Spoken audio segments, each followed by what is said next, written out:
Boa noite, irmãos. Sejam bem-vindos a mais um Home Delivery. Vamos juntos louvar ao Senhor.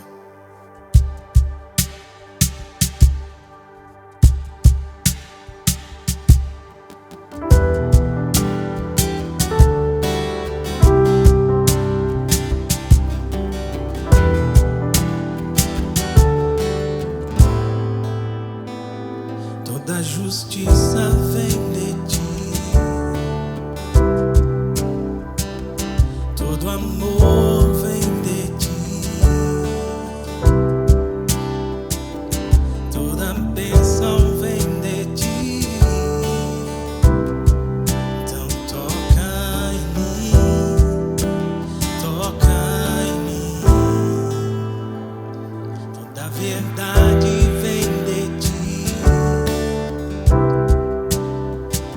a vida eterna vem de ti.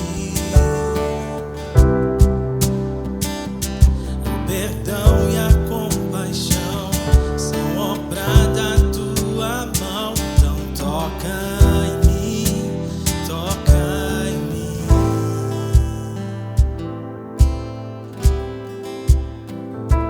Senhor, eu quero viver para a tua glória. Senhor, eu quero para sempre fazer o teu querer.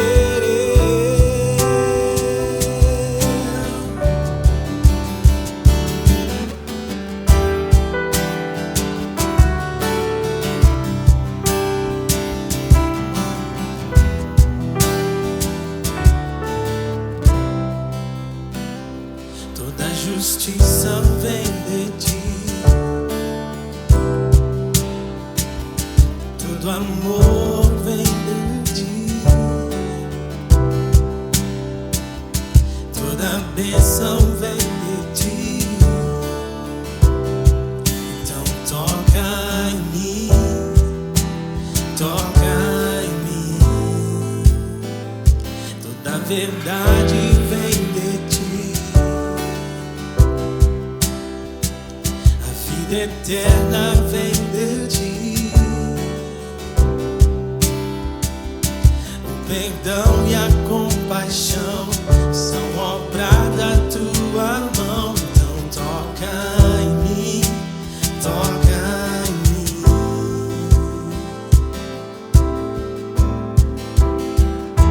Senhor, eu quero viver para a tua glória. Sim, Deus. Senhor, eu quero para sempre fazer o teu querer.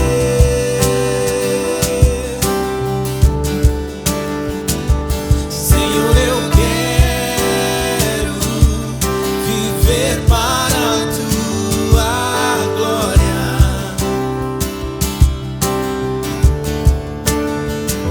Senhor, eu quero para sempre fazer o teu querer.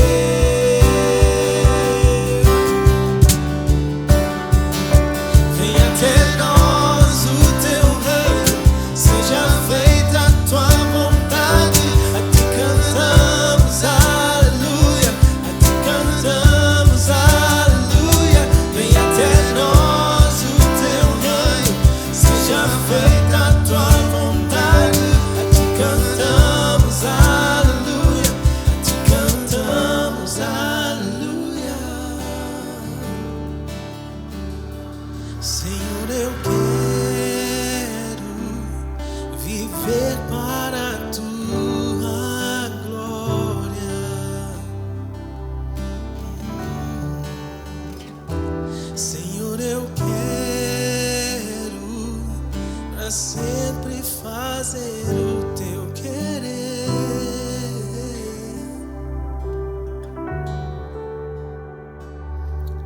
Sim, Deus, que a nossa vida seja para a tua glória e que nessa noite a tua palavra possa encontrar terreno fértil nos nossos corações que possamos ser inspirados, direcionados a estar cada vez mais no centro da Tua vontade, Senhor. Em nome de Jesus. Amém.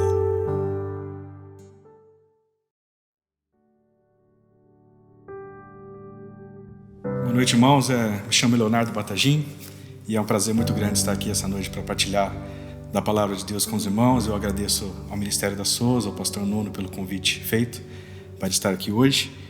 E hoje nós vamos meditar na palavra de Deus que se encontra na carta aos Filipenses, no capítulo 4, nos versículos de 1 a 9. E a palavra de Deus nos diz assim: Portanto, meus amados e muito queridos irmãos, minha alegria e coroa, estai assim firmes no Senhor, amados.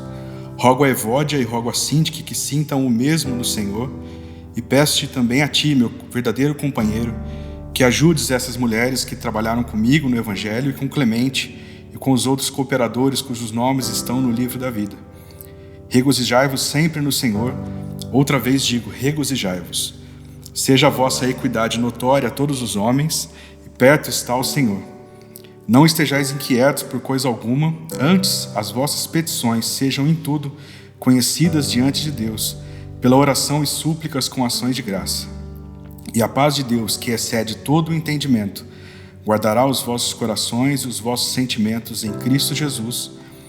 Quanto ao mais, irmãos, tudo que é verdadeiro, tudo que é honesto, tudo que é justo, tudo que é puro, tudo que é amável, tudo que é de boa fama, se há alguma virtude e se há algum louvor, nisso pensai. O que também aprendestes e recebestes e ouvistes e vistes em mim, isso fazei, e o Deus da paz será convosco. Amém. Se nós olharmos para a nossa sociedade hoje, para o mundo, e olharmos à nossa volta também, as pessoas que nos cercam, uma coisa em comum nós certamente encontraremos em alguém ou até mesmo na nossa própria vida, que são pessoas que estão angustiadas, que são pessoas que estão passando por problemas, pela falta de esperança e pela falta de paz principalmente, a falta de alegria em suas vidas, e estão em busca de preencher esse vazio e buscar essa paz incessantemente. E seja por qual for a razão que essa falta de paz atinge essas pessoas, seja isso causado por guerras, seja isso causado por diferenças ideológicas, por desavenças com outras pessoas, por diferenças políticas muitas vezes, fato é que muitas pessoas têm perdido a paz em suas vidas. E nesse trecho da palavra de Deus que nós acabamos de ler, o apóstolo Paulo, ele ensina aos irmãos da igreja de Filipos a como viver em paz, a como ter paz e buscar a verdadeira paz para as suas vidas. É preciso lembrar também que Paulo estava preso e ele recebia então a visita de um representante da igreja de Filipos, e essa pessoa, além de trazer a ele as ofertas que a igreja oferecia para o ministério de Paulo, ela trazia também informações a respeito do que estava acontecendo ali naquela igreja. E uma das grandes questões que assolavam a igreja naquele momento era a questão da ansiedade e da angústia. Os cristãos daquela época, assim como nós também hoje, eles já enfrentavam problemas e passavam por doenças, por dores, por angústias, por contrariedades muitas vezes, e a busca pela paz era uma realidade para eles também, assim como é para nós hoje. E somado a todos esses conflitos humanos que já existiam ali, haviam também constantes perseguições à igreja, o assédio, as acusações contra eles, por parte dos judeus e posteriormente por parte dos romanos também, de que eles eram acusados de servir a outro senhor de que não a César. Então, a busca pela paz, em meio a um ambiente de imensa pressão, era uma das marcas da igreja primitiva, e este é um dos motivos pelo qual boa parte dos textos vai tratar desse assunto, tratar dessa questão, como viver em paz, como vencer a ansiedade e ter descanso em meio a um mundo tão conturbado. O apóstolo Paulo inicia já no 2º versículo, rogando a unidade entre duas irmãs, Evódia e Síntique. Paulo pede a elas que, assim como ele já havia dito anteriormente, e a nós também, ele nos diz hoje, lá no capítulo 2 de Filipenses, no versículos 2 a 5, Paulo diz o seguinte: completai o meu gozo, para que sintais o mesmo, tendo o mesmo amor, o mesmo ânimo, sentindo uma mesma coisa. Nada façais por contenda ou por vanglória, mas por humildade. Cada um considere os outros superiores a si mesmo. Não atente cada um para o que é propriamente seu, mas cada qual também para o que é dos outros, de sorte que haja em vós o mesmo sentimento que houve também em Cristo. Então Paulo pede a elas que trabalhem em unidade. Paulo não pede que elas concordem uma com a outra, mas que elas pensem de uma maneira mais ampla, que elas possam agir em amor, tendo em mente um único objetivo final, que é a expansão do reino, a pregação da palavra, para que esse amor alcance também aquelas pessoas que ainda não o conheciam, né?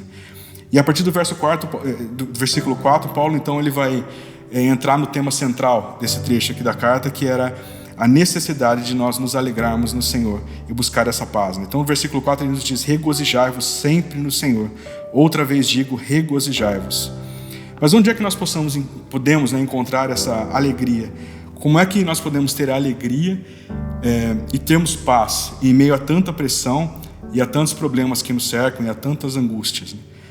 Para isso é preciso nós lembrarmos que a nossa alegria, em primeiro lugar, ela está baseada em algo que é imutável, né? A nossa alegria ela deve estar baseada em Deus, e os requisitos para que essa alegria exista, todos já foram preenchidos, né? Deus ele enviou o seu único filho para morrer por nós na cruz do Calvário, nos dando a vida e nos libertando da escravidão do pecado. E isso abriu os nossos olhos, a nossa mente, para que nós possamos compreender, através do Espírito Santo de Deus, aquilo que a nossa natureza pecaminosa nos impede de enxergar e de ter acesso. Portanto, essa verdadeira paz e essa alegria, ela está em Deus e ela já está disponível a nós. Mas como é que nós podemos fazer para usufruir dessa alegria? No versículo 6, então, Paulo começa a nos dar orientações e a nos dizer 3 atitudes que nós precisamos ter para que nós possamos gozar plenamente dessa paz. Em primeiro lugar, é necessário que nós tenhamos uma vida de oração. No verso 6 nos diz: não estejais inquietos por coisa alguma, antes as vossas petições sejam em tudo conhecidas diante de Deus, pela oração e súplicas com ação de graças. E a paz de Deus, que excede todo o entendimento, guardará os vossos corações e os vossos sentimentos em Cristo Jesus. O apóstolo Paulo nos dá aqui uma determinação para que nós não sejamos ansiosos. A ansiedade em si, ela não é um pecado, mas o viver constantemente ansioso pode nos levar a pecar. É bem verdade que é preciso separar algumas questões aqui. Existem pessoas que possuem uma ansiedade patológica e para esses casos, sim, é necessário a busca de uma ajuda médica. Mas o que o texto vem nos tratar aqui é a respeito de uma ansiedade que ela é fruto do desespero humano, né? Uma ansiedade que é fruto da nossa falta de confiança em Deus, uma ansiedade que existe um fundo espiritual. E o que está em questão é exatamente essa situação de nós descansarmos em Deus e deixar o nosso futuro ser cuidado por aquele que efetivamente tem todo o controle sobre todas as coisas. Paulo é muito claro quanto à questão de nós não sermos ansiosos, de nós não estarmos inquietos por coisa alguma. Portanto, meus queridos, por maior que seja essa nossa pressão, por maiores e mais complexos que sejam os nossos problemas, e a situação de Paulo também naquele momento ela não era diferente, porque como nós vimos ele estava preso, já havia sofrido muito pela pregação do Evangelho, mas ainda assim ele nos dá essa orientação de que nós devemos levar todas as nossas preocupações, todos os nossos problemas e as nossas necessidades ao altar de Deus, através da oração, das súplicas, e assim a paz de Deus, que excede todo o entendimento, vai guardar os nossos corações e os nossos sentimentos. Veja só que interessante essa afirmação que a palavra de Deus ela nos traz, né? Que se nós o buscarmos, se nós levarmos até Ele, depositarmos a Ele a nossa confiança, buscarmos em oração, então a paz de Deus irá guardar o nosso coração como uma espécie de proteção mesmo, né? Separando todos os nossos sentimentos, o nosso lado humano desse lado espiritual e dessa força que Deus nos traz, né? A paz de Deus irá nos proteger desses sentimentos que nós temos, fazendo com que nós possamos suportar emocionalmente toda e qualquer adversidade nas nossas vidas. Os problemas eles podem vir e eles vão vir, as instabilidades virão nos atingir, mas se nós buscarmos e depositarmos a nossa confiança aos pés do Senhor, Ele irá proteger, Ele nos dará a sua paz e Ele irá nos proteger. Em segundo lugar, nós precisamos meditar naquilo que é certo. O verso 8 nos diz: quanto ao mais, irmãos, tudo que é verdadeiro, tudo que é honesto, tudo que é justo, tudo que é puro, tudo que é amável, tudo que é de boa fama, se há alguma virtude, se há algum louvor, nisso pensai. Os nossos sentimentos, eles são grande parte, se não totalmente, frutos, né, daquilo que nós pensamos.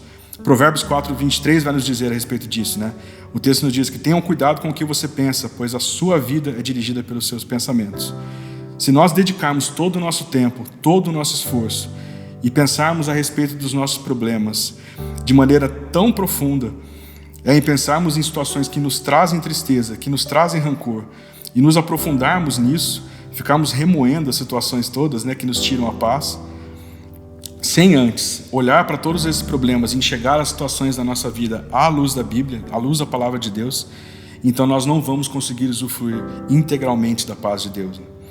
Nós não devemos fugir das nossas responsabilidades. Isso não é uma questão que está dizendo para você, esqueça tudo que você precisa fazer. Não, aquilo que depende de nós, as nossas responsabilidades, nós devemos assumir e nós devemos trabalhar em cima disso, mas o que o texto trata é quando nós nos dedicamos totalmente a isso, quando nós passamos a viver única e exclusivamente em função das nossas próprias convicções, nós passamos a buscar soluções exclusivamente baseadas na nossa capacidade humana e nós depositamos a nossa esperança e a nossa paz em decisões nossas e de outros seres humanos, Ou seja, decisões na mão de pessoas que sofrem por adversidades também e de situações que são completamente destrutíveis. E a nossa mente ela precisa estar ocupada com as promessas de Deus, com as convicções, com a certeza de que a palavra de Deus nos dá. E para nós colocarmos a nossa mente nesse lugar certo, no caminho correto, é preciso que nós dediquemos o nosso tempo à palavra de Deus.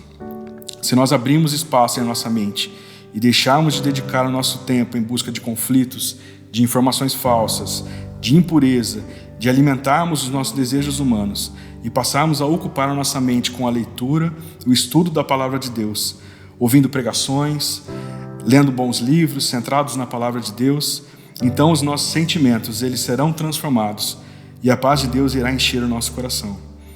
Do contrário, os nossos sentimentos continuarão a ser dominados pela falta de esperança, pelo descontrole, pela ansiedade e pela angústia. Mas há ainda um último ensinamento de Paulo para nós, de que é preciso praticar aquilo que nós aprendemos com a palavra de Deus e que é o correto.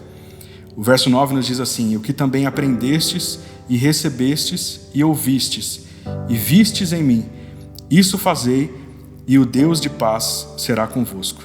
Aqui nós temos mais uma vez a promessa da palavra de Deus para nós. No verso 6 ele nos disse que a paz de Deus nos guardaria se nós buscássemos a Deus em oração. E aqui ele nos diz que o Deus da paz será conosco se nós praticarmos a palavra. Quanto mais intimidade com Deus nós desenvolvermos, quanto mais nós buscarmos orar a Deus, aprender da palavra de Deus e praticar a palavra de Deus, mais intimidade nós teremos e então Deus chegará até nós e nós chegaremos até mais perto dele também. O apóstolo Paulo está relembrando aos irmãos da igreja em Filipos que quando ele lá esteve, ele ensinou sobre a palavra de Deus, os irmãos ouviram, os irmãos aprenderam e eles viram ali na prática os ensinamentos de Paulo serem aplicados. Portanto, o que Paulo diz a eles é exatamente isso: façam, pratiquem exatamente da mesma forma como ele mesmo fez, e que assim o Deus da paz será com eles.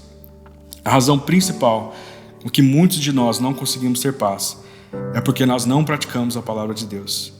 Nós podemos muitas vezes até conhecer a palavra, saber versículos de cor, mas se nós não colocarmos todo esse conhecimento em prática, de nada isso vai adiantar.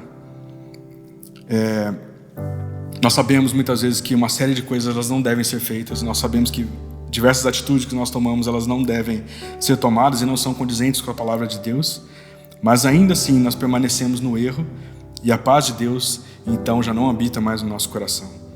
Se nós queremos ter paz, nós devemos em primeiro lugar orar, em segundo lugar meditar e ocupar o nosso pensamento com a palavra de Deus, e em terceiro lugar praticar a palavra de Deus. Como é que tem sido a nossa vida, irmãos? Se nós olharmos para todos esses ensinamentos da palavra de Deus, ter a paz de Deus está intimamente ligado com ter uma vida espiritual saudável. Todos esses passos que o apóstolo Paulo nos indica são atitudes que nós, como cristãos, deveríamos ter naturalmente.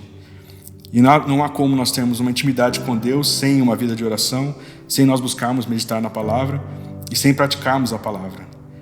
Nós precisamos olhar com sinceridade para a nossa vida, para o nosso interior e analisarmos como é que nós temos passado os nossos dias e fazermos escolhas corretas para que enfim nós possamos desfrutar dessa paz de Deus. Nós vivemos em um tempo em que Nós temos uma série de facilidades, acesso a tantas informações, mas ao mesmo tempo, nunca a humanidade talvez esteve tão afastada de Deus e sem intimidade com Deus. Nós precisamos aproveitar dessas facilidades que nós temos. Nós temos aplicativos, nós temos as transmissões online, nós temos a pregação da palavra que ainda podemos ter acesso, e por isso nós devemos tirar proveito disso e aplicar e usar isso no nosso dia a dia. E que essa palavra de Deus ela faça morada no nosso coração, e seja qual for a dificuldade que você estiver enfrentando, que você possa sempre se lembrar de que o nosso Deus ele tem todo o poder sobre toda e qualquer situação, de que nada escapa ou foge ao controle dele, de que Deus nunca é pego de surpresa. Que nós possamos descansar nele e entregar o controle das nossas vidas verdadeiramente nas mãos de Deus. Que nós possamos orar, buscar e praticar a palavra de Deus. Que Deus ricamente nos abençoe. Que tempo abençoado nós tivemos em mais um Home Delivery. Nós agora temos a oportunidade também de deixar a nossa oferta. Os detalhes vão estar aqui em rodapé. Por isso vamos ser generosos e que Deus ricamente vos abençoe.